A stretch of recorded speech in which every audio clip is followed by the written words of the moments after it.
Hi, I am Monique Burns coming to you from Detroit, Michigan, and we are on week 2, maybe 3, I don't really know, renovating this house, and I am keeping a vlog of the renovation of this. We buy houses in Detroit, we renovate them, and then we sell them to investors all over the country and all over the world. Just today, we took an investor on a tour of different properties that we have for sale. Let's go in and see what's going on in there. All right, back at Wayburn. We're at the end of week 2. Actually, Monday will be our 10th day here, so not quite 2 weeks. All the walls are painted. We're just doing touch-up with paint right now. I've got all the vinyl floors in the entryways and bathrooms and kitchen. New doors where it needed on entryways and closets. New trim up. We've got a new window coming for the front, but that's 2 to 3 weeks out, which seems to be the normal for everything right now. We'll go out in the kitchen. Countertops, once again, 2 weeks out, so we're waiting on countertops. Kitchen floor's all done, the cabinet's cleaned up nicely. So I'll be getting rid of this fan, and I haven't switched out all the lights yet, but that's funny. Dining room.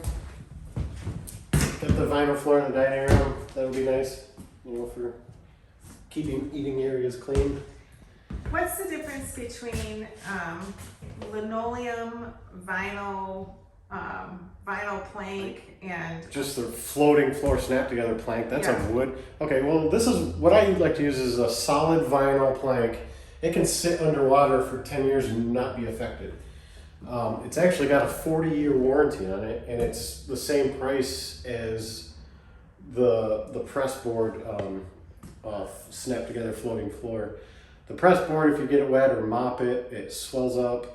Linoleum is a sheet vinyl with a felt backing that gets glued down. If you drag chairs or anything over it, it'll scratch it and tear it. Isn't linoleum like an old word for it? Because it actually had linoleum in it, or linseed in it, but it's what people say linoleum, but they mean sheet vinyl is what it's referred to now because it's vinyl, but it's supposedly it's less non-toxic now. According to California, you can still get cancer from it, but the vinyl floors. Yeah, right.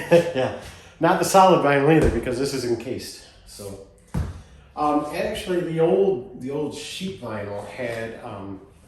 Well, some of it still does. It has fiberglass in the backing, but originally it had asbestos in the backing.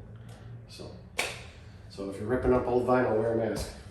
So then you choose this because of its durability. Right, durability. It goes together really fast. I mean, between this kitchen, dining room, hallway, steps, landing, 2 bathrooms, maybe 4 hours installed, so not bad. Yeah. It goes really fast. And we did it when we first started this business many years ago. We did just vinyl, and then we discovered people slid their refrigerators in. Right, yeah, originally we did sheet vinyl, the linoleum or sheet vinyl, and when people are sliding their refrigerators or stoves or even chairs without felt pads on them, it destroys it.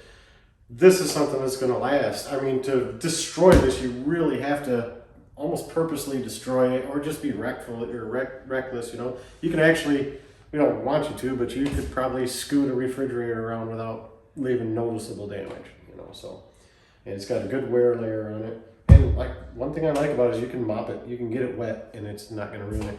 Kool-Aid's not going to stain it, you know. So I don't know. I've got everything to put it together today. You know, it just got painted, so I can't touch it yet.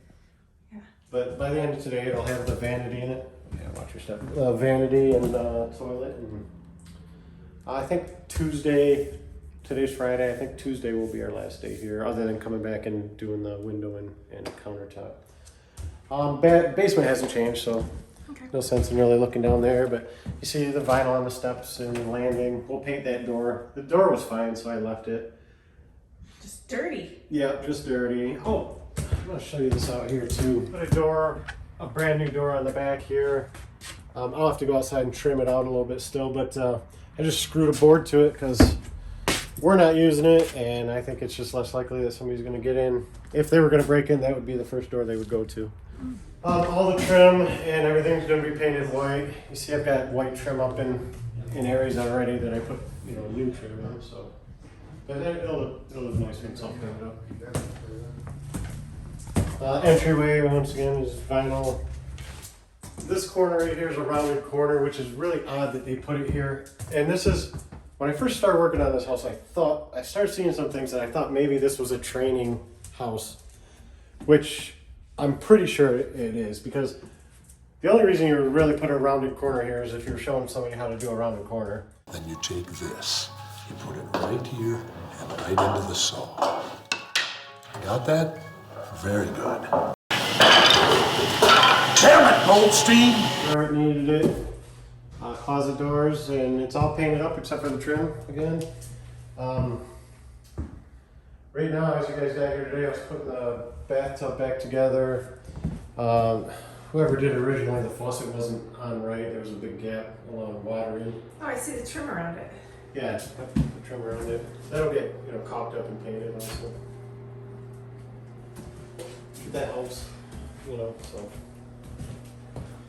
And then I'll clean it. Some soft scrub. It'll look nice and bright white when I'm done.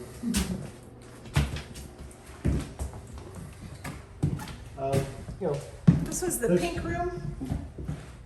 Yeah, this was the pink room. All right. Oh. This room, once again, is a great room. I think it's a nice large bedroom. But looks nice, nice clean base. I think Rafael's painting the closet again. We'll get all the doors painted up, and yeah, he's touching up the closet, or maybe paint the door. I'm not sure yet. You're gonna do the carpet? Yeah, this is gonna get carpet also.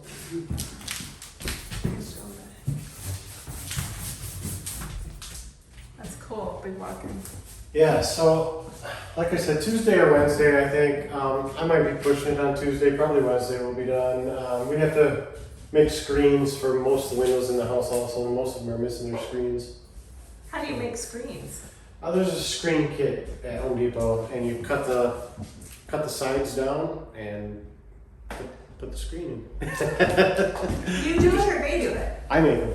Now, since I don't have this on, when you cut your screen, you're going to cut it about 1 inch larger all the way around, and you have a spline tool, and one end is the thinner spline tool, so you're going to use this to make your groove like so. This kind of pushes the screen in to get it started. The other side has a groove, and that's how you're going to push in your spline material, and this is what's going to hold the screen in. So.